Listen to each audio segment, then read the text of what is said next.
Who are those people? Who are they?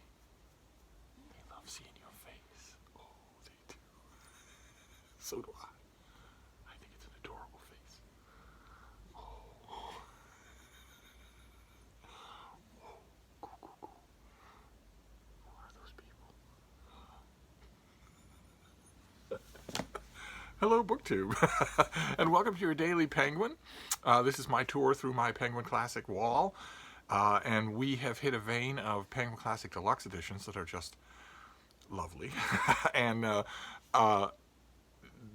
we're just going to go through those till we get to the end. There's no rhyme or reason to it. It is reminding me, it's pointing out to me the Penguin Classic Deluxe editions that I don't own, which is a little bit awkward since I love them dearly. They are not the usual black spine Penguin Classics that are made for bulk buying for schools. They're more elaborate, more visually stunning, new artwork usually, deckled edges, French flaps. They're made to be gifts or for you to buy that one special edition of a classic that you really like.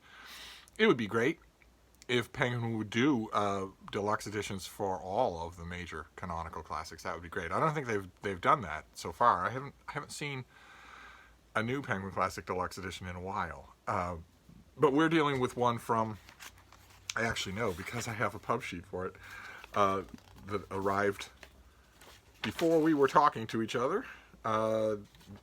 September of 2015. This is the Penguin Classic Deluxe edition of Emma by Jane Austen that has all of the various Georgian country landed gentry types in the outline of one particular woman. You've got that on the front. This is the back. The French flaps are more of these cutout figures. And this is the novel that, in my own personal experience, more people have told me that this is their favorite Jane Austen novel than have said any other, including Pride and Prejudice.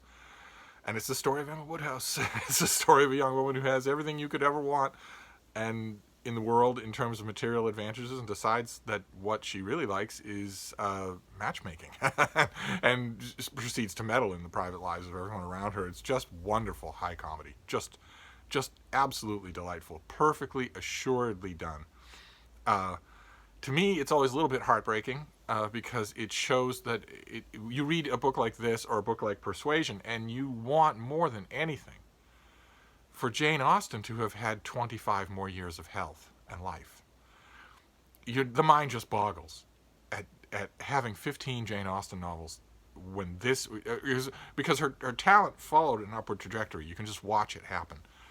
I don't think in terms of technical accomplishment, in terms of how much ground she was willing to splice off and then cover, in terms of that particular combination of technical skill and just pure inspiration, I'm not sure that she didn't get that she ever got any better than Pride and Prejudice. Pride and Prejudice has magic to it that I don't think her other novels have. But I know plenty of people who would disagree with that, and most of them that I know would pin that magic on this book as their favorite Jane Austen novel. It's just wonderful. And this Penguin Classic Deluxe edition has the marbled texture on it, and it's just a wonderful edition of this book. I have the normal Black Spine Penguin Classic, and I have this, and I don't think I have anything else. And seeing this on the shelf reminded me that I don't have Penguin Classic Deluxe editions of all of Jane Austen. I don't think that I do. I don't think I have one for Pride and Prejudice. I seem to remember. Maybe I need to look this up. I might be remembering it wrong. I seem to remember that the artistic choices, the artwork for the Penguin Classic Deluxe Edition Pride and Prejudice didn't appeal to me at all. It looked kind of weird.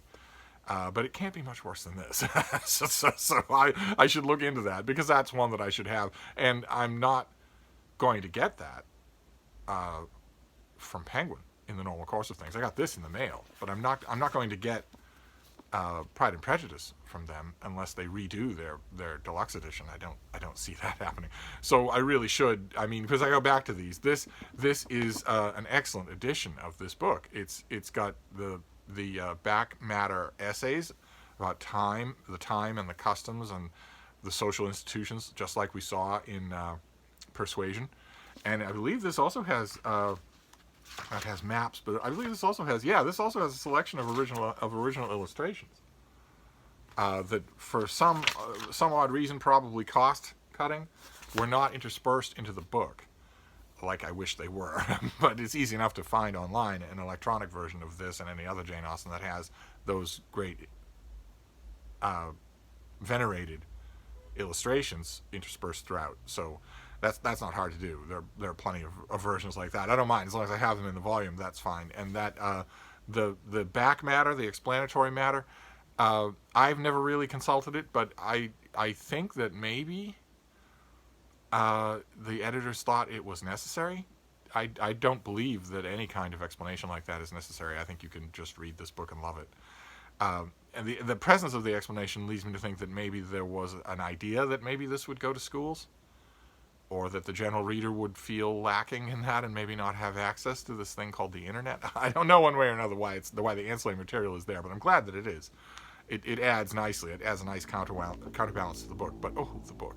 These Penguin Classic Deluxe Edition Jane Austens are an enormous temptation for me. I have a huge amount of work to do, a huge amount of reading new books and writing about new books. I simply cannot afford to reread Jane Austen, because if I do one, that's time that I should set these things aside as presents to myself, instead of allowing the simple handling them for a Daily Penguin to tempt me. And yet these things are tempting me. So the sooner we get out of Jane Austenville, the better I will like it in that odd way.